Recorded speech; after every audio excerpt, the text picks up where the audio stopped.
Chào anh em, thì sau khi xem video vừa rồi thì anh em có thấy điều gì bất thường không? Nói chung thì hình ảnh màu sắc chống rung rất là tốt, đúng không? Nhưng mà nó có một cái điều là anh em sẽ nghe một cái tiếng tạch tạch tạch tạch tạch nó ở trong video.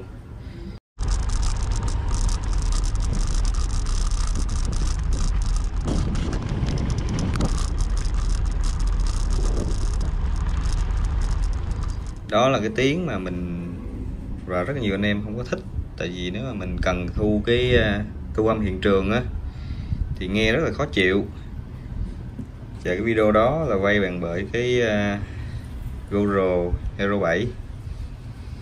Thì nếu mà anh em mà chỉ quay và không cần phải thu âm hiện trường á thì không cần phải quan tâm đến cái tiếng đó. Nhưng mà có những anh em người ta muốn là có cái tiếng của hiện trường luôn. Nhưng mà lần này mình nghe cái tiếng tập âm nó cứ tạch tạch tạch tạch tạch thì rất là khó chịu. Rồi sau khi mình sử dụng được một thời gian thì mình mới phát hiện ra cái tiếng của đó nó xuất phát từ cái cam của chúng ta.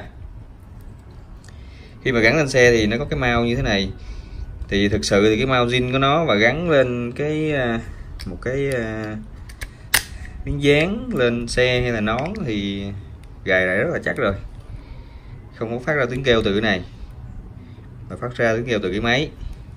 Và đây mình sẽ chỉ cho anh em thấy nè.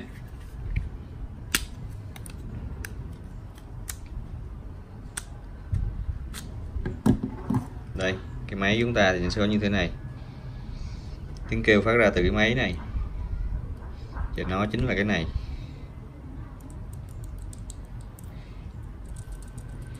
Để mình có thể lắc, có thể nghe tiếng lắc, thấy không? Cái miếng chốt của cái nắp này nè, khi mà mình ấn xuống, mình tháo ra, mình gài lại thì nó sẽ bị rơ thôi. Đây này, có thể nhìn thấy cái miếng này nó rơ.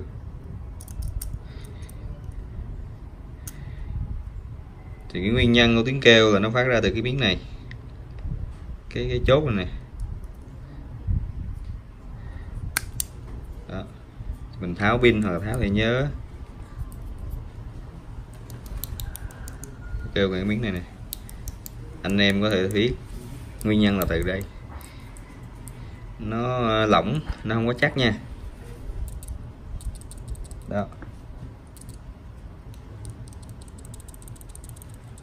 đó mình lắc thì mình sẽ nghe nó kêu y chang lúc mình chạy xe á, hoặc là mình cầm tay mình quay á, thì cái miếng này nó sẽ lúc lắc và nó kêu thôi. Thì nói chung thì biết nguyên nhân của nó từ đâu thì mình sẽ xử lý thôi.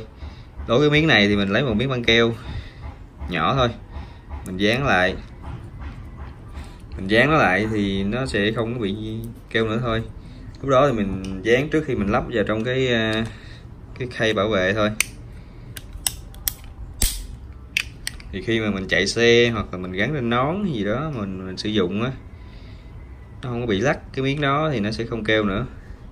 Thì đây là một cái mẹo nhỏ thôi, mình chia sẻ cho anh em nào đang sử dụng GoPro để quay phim và cần thu âm hiện trường, thu âm những cái tiếng tự nhiên nha, chứ không phải là tiếng lồng vào. Ví dụ như anh em nào mà lồng nhạc hay là gió thì không cần thiết, nhưng cái này là dành cho anh em nào có nhu cầu quay tiếng hiện trường thì lưu ý ở khoảng này thì khắc phục.